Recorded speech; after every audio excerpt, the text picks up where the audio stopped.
Open your front door to reveal the face of the lock.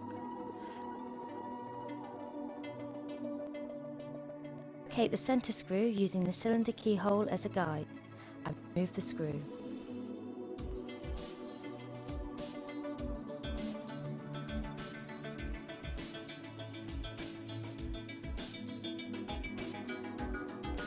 Turn the key slightly in the direction of your door hinges in order to align the cylinder cam, and gently pull out the cylinder towards you.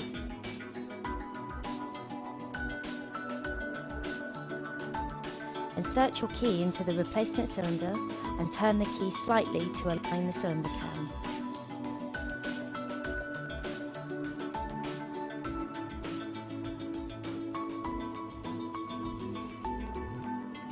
Gently slide the cylinder back into the door.